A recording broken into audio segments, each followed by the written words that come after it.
making noise? Answer me! The girl who escape মুভির আলোকে কারা রবিনসনের জীবনে ঘটে যাওয়া সত্য ঘটনা জানবো আজ। কারা ছিল মাত্র 15 বছরের একটি মেয়ে। বন্ধুর বাসায় ঘুরতে গিয়ে কিডন্যাপ হয় একজন সিরিয়াল কিলার এবং রেপিস্টের হাতে।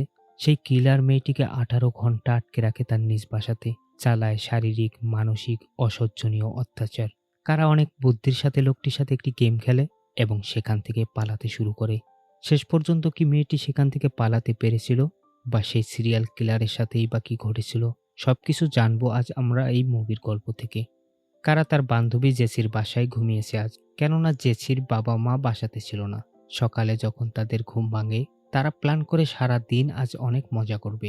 একটি পার্কেও ঘুরতে যাওয়ার প্ল্যান করে তারা। এজন্য কারা তার মায়ের কাছে পারমিশন নেওয়ার জন্য ফোন করে। কারার বয়স মাত্র 15 বছর, তবুও সে ছিল অনেক বুদ্ধিমতী। তার মা ভালোভাবেই জানতো মেয়ে কখনো কোনো খারাপ কাজ করতে পারে না, সুতরাং খুব সহজেই পারমিশন দিয়ে দেয় তাকে এবং জিজ্ঞেস করে, তোমার বয়ফ্রেন্ড রায়ান কি তোমার সাথে যাবে? কারা বলে না, রায়ান অনেক ব্যস্ত প্র্যাকটিস নিয়ে তার। এরপর দ্রুত সবকিছু গোছানোর জন্য কারা জেসিকে হেল্প করে। জেসি ওয়াশরুমে গেলে কারা তাদের বাসার পিছনের গাছগুলোতে পানি দিতে শুরু করে। তখন সে লক্ষ্য করে একটি ব্ল্যাক রঙের কার জেসির বাড়ির চারপাশে ঘোরাঘুরি করতেছে। একটু পর কারটি কারার সামনে এসে দাঁড়ায়। গাড়িটি থেকে একটি লোক এসে কারাকে জিজ্ঞেস করে, তোমার প্যারেন্টস কি বাসায় আছে? কারা বলে না, এটা আমার ফ্রেন্ডের বাসা এবং তার বাবা মা কেউ বাসায় নেই। লোকটি যখন শিওর হয় এই বাসাতে আর কেউ নেই, তখন লোকটি ধীরে ধীরে এগিয়ে কারার কাছে যায়। কারাকে গান পয়েন্টে রেখে চুপচাপ গাড়িতে উঠতে বলে, অন্যথায় গুলি করে দেবে সে। কারা একেবারে অবাক হয়ে যায়। এই অল্প সময়ের মধ্যে কারা কিছুতেই বুঝে উঠতে পারছিল না সে কি করবে। লোকটির কথা মেনে নেওয়া ছাড়া তার কোনো উপায় ছিল না, তাই লোকটির কথা মেনে নিয়ে গাড়িতে উঠে বসে। লোকটি তাকে গাড়ির ভেতরে রাখা একটি কন্টেনারের মধ্যে বসায়। এরপর শহর থেকে অনেকটা দূরে নির্জন একটা জায়গাতে এসে গাড়িটি দাঁড় করায়। কারা মনে মনে ভাবছিল, আমি যদি গাড়ি থেকে পালানোর চেষ্টা করি তাহলে লোকটি আমাকে নিশ্চিত মেরে ফেলবে। তাই সে নিজেকে বোঝাতে থাকে এটা পালানোর উপযুক্ত সময় নয়। এরপর লোকটি তার হাতে হ্যান্ডকাপ লাগায় এবং মুখ ও পা ভালো করে বাঁধে। কারাকে আবার গাড়ির ভেতরে রাখা কন্টেনারের মাঝে শুইয়ে দেয়। এদিকে জেসি ওয়াশরুম থেকে বের হয়ে কারাকে আশেপাশে খুঁজছিল, কিন্তু কোথাও দেখতে পাচ্ছিল না তাকে। কিন্তু কারা তো তার বাসার আশেপাশেই থাকার কথা ছিল। সে অনেক ভয় পেয়ে যায় এবং বুঝে যায় কারার সাথে নিশ্চয়ই খারাপ কিছু হয়েছে। সে দ্রুত কারার মাকে ফোন করে এবং সবকিছু খুলে বলে। কারায়ের মা ডেবরা রবিনসন কারার বয়ফ্রেন্ড রায়ানকে ফোন করে, কিন্তু সেখানেও কারা ছিল না। কারার মা এবং বাবা ছিল ডিভোর্স। কারা ছোটবেলা থেকেই তার মায়ের সাথেই থাকতো। তবু দেবরা তার প্রাক্তন হাজবেন্ডকে ফোন করে সবকিছু বলে কারা সম্পর্কে। এদিকে যে লোকটি কারাকে কিডন্যাপ করেছে সে কারাকে বাসায় নিয়ে আসে। কারার সম্পর্কে সবকিছু জিজ্ঞেস করতে শুরু করে লোকটি।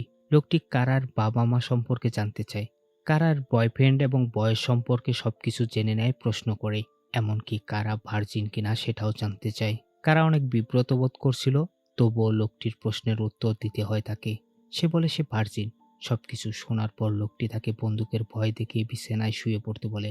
এরপর সেই লোকটি কারার সাথে সেই কাজটি করে যেটা কারা কখনো এক্সপেক্ট করেনি। লোকটি কারার সাথে ইন্টিমেট হয়। এরপর কারাকে ওয়াশরুমে পাঠানো হয়। সেই লোকটি তার পাশেই দাঁড়িয়ে থাকে। কারা ছিল অনেক বুদ্ধিমতী। সে আশেপাশে সবকিছু লক্ষ্য করে এবং সবকিছু সম্পর্কে ধারণা নিতে শুরু করে। কারা বাথরুমের জিনিসপত্র থেকে বুঝে যায় এই বাসাতে কোনো মহিলা মানুষ থাকে নিশ্চয়ই, কেননা এই বাথরুমে ব্যবহৃত চিরুনির মাঝে মহিলা মানুষের চুল রয়েছে। এদিকে দেবরা একজন পুলিশ অফিসারের সাথে দেখা করে কমপ্লেন করার জন্য, কিন্তু সেই পুলিশ অফিসার কোনো কমপ্লেনই নিতে চাচ্ছিল না। সে বলে হয়তো তার মেয়ে কারো সাথে পালিয়ে গিয়েছে, আর এটা এখনকার সময়ে খুব স্বাভাবিক ব্যাপার, কয়েকদিনের মাঝেই আবার ফিরে আসবে। কিন্তু দেবরা ভালোভাবে জানতো তার মেয়ে তাকে না বলে কখনো কোথাও যাবে না।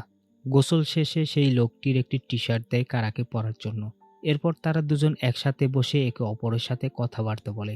কারা বুঝে যায় এখান থেকে পালাতে চাইলে লোকটির সব কথা তাকে মেনে নিতে হবে। লোকটি যা যা বলবে তাকে সবকিছুই শুনতে হবে। লোকটির সাথে কথা বলতে বলতে কারা লোকটি সম্পর্কে সবকিছু জানার চেষ্টা করতেছিল। বাসার চারিদিকে ঘুরে ঘুরে সবকিছু দেখে মনে রাখার চেষ্টা করতে শুরু করেছিল কারা। বারান্দার মাঝে কিছু পশু পাখি ছিল। এই পাখিগুলোর মাঝে একটি কাকাতুয়া ছিল, যা ছিল কিডন্যাপারের খুবই প্রিয়। কারা সেটাও জেনে নেয় লোকটির কাছ থেকে। এরপর লোকটি তাকে আবারও বেডরুমে নিয়ে যায়। কারা সবকিছু দেখে এবং শুনে মনে মনে প্ল্যান করতে থাকে এখান থেকে পালানোর। রাতে যখন কারা ওয়াশরুমে যেতে চায়, কিন্তু সেই লোকটি তাকে একা একা ওয়াশরুমে যেতে দেয় না। লোকটি দরজার পাশে দাঁড়িয়ে থেকে দরজা খোলা রেখেই ওয়াশরুমে যেতে বলে কারাকে। কারাও ছিল নিরুপায়, বাধ্য হয়ে লোকটির সব কথাই শুনতে হয় তাকে।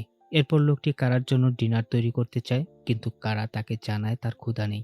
এ কারণে লোকটি প্রচন্ড রেগে যায়। সে কারাকে মনে করিয়ে দেয়, আমি যা বলবো তাই তোমাকে করতে হবে। কিডন্যাপারকে ম্যানেজ করার জন্য কারা তাকে বলে, আমি আপনার জন্য কি করতে পারি। লোকটি তখন কারাকে ঘর পরিষ্কার করতে বলে। কারা যখন রুমের মেঝে পরিষ্কার করতেছিল, তখন সে টেবিলের উপরে 2টি ডক্টরের ভিজিটিং কার্ড দেখতে পায়। সে ডক্টরের নাম্বারগুলো মুখস্থ করে রাখে। দেয়ালের মাঝে একটি ক্যালেন্ডারে কিছু ডেট দেখতে পায় মার্ক করা। সেগুলোকে ভালোভাবে দেখে মনে রাখার চেষ্টা করতেছিল কারা। লোকটি তার সামনে থাকলেও কারার মনে কি চলছে সে বুঝতে পারে না। এরপর সেই লোকটি আবারও কারার সাথে ইন্টিমেট হয়।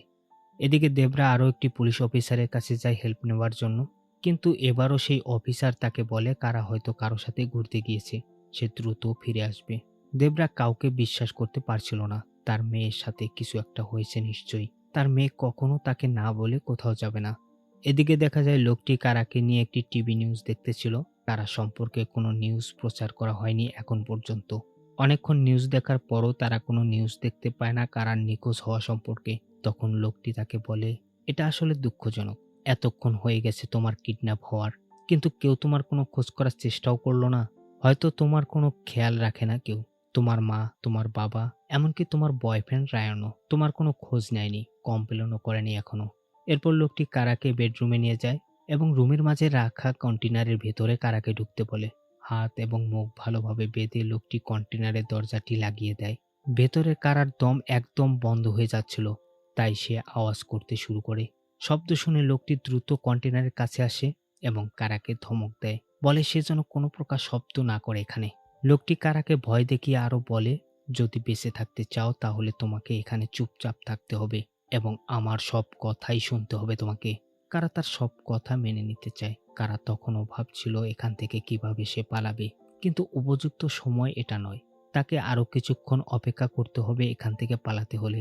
রাতে ঘুমানোর আগে লোকটি কারার হাত পা বেডের সাথে ভালোভাবে বেঁধে রাখে এবং ঘুমিয়ে যায়। সকালে কারার যখন ঘুম ভাঙে, সে দেখতে পায় লোকটি তখনও ঘুমাচ্ছে। তার হাত পা তখনও বাঁধা। সে তার মুখের সাহায্যে হাতের বাঁধনটি খোলার চেষ্টা করে। ফাইনালি সে হাতের বাঁধনটি খুলতে পায়। খুব ধীরে ধীরে এবং সাবধানে পায়ের বাঁধনটিও খুলে ফেলে সে। এরপর সে দরজার কাছে চলে আসে। দরজাটি খুলে সে দৌড়াতে শুরু করে রাস্তার দিকে। অ্যাপার্টমেন্ট থেকে বের হয়ে কারা দৌড়াতে দৌড়াতে রাস্তার পাশে এসে দাঁড়ায়। রাস্তায় তখন একটি গাড়ি দেখতে পেয়ে সাহায্য চায় তার কাছে। গাড়িটি যখন তার কাছে এসে দাঁড়ায়, কারা দেখতে পায় গাড়িটির ভেতরের 2টি লোক। কারা তাদেরকে বলে, আমি কিডন্যাপ হয়েছিলাম, আমি সেখান থেকে পালিয়ে এসেছি, প্লিজ আমাকে পুলিশ স্টেশনে নিয়ে যান। গাড়িতে থাকা লোকটি কারাকে গাড়িতে উঠতে বলে। কারা তাদেরকে অ্যাপার্টমেন্ট দেখিয়ে বলে, দয়া করে এই অ্যাপার্টমেন্টের নাম্বারটি আমার জন্য মনে রাখবেন। এরপর তারা সোজা চলে আসে পুলিশ স্টেশনে। পুলিশকে সবকিছু খুলে বলে কারা, আমি গতকাল কিডন্যাপ হয়েছিলাম একটি সাদা বর্ণের লম্বা লোক দ্বারা। লোকটি আমাকে অনেকবার রেপ করেছে, রাতে আমাকে বেঁধে রেখেছিল। সকালে আমি সুযোগ বুঝে সেখান থেকে পালিয়ে এসেছি। পুলিশ অফিসারটি জানায় তার মা 18 ঘন্টা আগে তার নিখোঁজ হওয়ার কমপ্লেন করেছে পুলিশ স্টেশনে। কারাকে খুঁজে পাওয়ার কথা তার মাকেও জানানো হয়। কারা তার মায়ের সাথে কথা বলে টেলিফোনে। কারাকে সাহায্য করার লোক দুটিকে অ্যাপার্টমেন্টের কথা জিজ্ঞেস করলে তারা রোড নাম্বার বলতে পারলেও অ্যাপার্টমেন্ট নাম্বারটি বলতে পারে না। একটি লেডি অফিসার কারাকে এসে বলে সে 2টি লোক অ্যাপার্টমেন্ট নাম্বার বলতে পারছে না। সেই অ্যাপার্টমেন্টটিকে চিনিয়ে দেওয়ার জন্য কারাকেই যেতে হবে পুলিশদের সাথে। সেই অ্যাপার্টমেন্টটিতে থাকা একটি লোককে জিজ্ঞেস করার পর কিডন্যাপার সম্পর্কে তারা কোনো তথ্য পায় না। কারা তখন কিডন্যাপারের বর্ণনা বলে, তবুও সেই লোকটি চিনতে পারছিল না। কারা তখন সেই কিডন্যাপারের বারান্দায় থাকা পশু পাখির কথা বলে লোকটিকে। তখন লোকটি বলে, সম্ভবত 301 নম্বর অ্যাপার্টমেন্টে থাকে আপনারা যাকে খুঁজছেন। কারাকে সাথে নিয়ে এই অপারেশনে যাওয়া যাবে না, তাই কারাকে পুলিশ স্টেশনে ফিরিয়ে আনা হয়। ইতিমধ্যে স্টেশনে দেবরাও চলে এসেছে। এখন নতুন একটি অফিসার নিয়োগ দেওয়া হয়েছে এই কেসটি ইনভেস্টিগেশন করার জন্য। তারা সেই কিডন্যাপারের অ্যাপার্টমেন্টে আসে, কিন্তু সেই কিডন্যাপার বাসাতে ছিল না। কিডন্যাপারের বাসাতে তারা একটি বক্স খুঁজে পায়। বক্সটিতে কিডন্যাপারের নিজের হাতের লেখা একটি নোট খুঁজে পায় তারা, এবং কিছু নিউজ পেপার। অ্যাপার্টমেন্টে জমা থাকা ছবি দেখে পুলিশ অফিসার কিডন্যাপারকে আইডেন্টিফাই করে। লোকটির নাম ছিল রিচার্ড। রিচার্ডকে ধরিয়ে দেওয়ার জন্য সব জায়গায় পোস্টার লাগানো হয়। আরও ইনভেস্টিগেশনের পর পুলিশ জানতে পারে কারা রিচার্ডের প্রথম ভিকটিম ছিল না।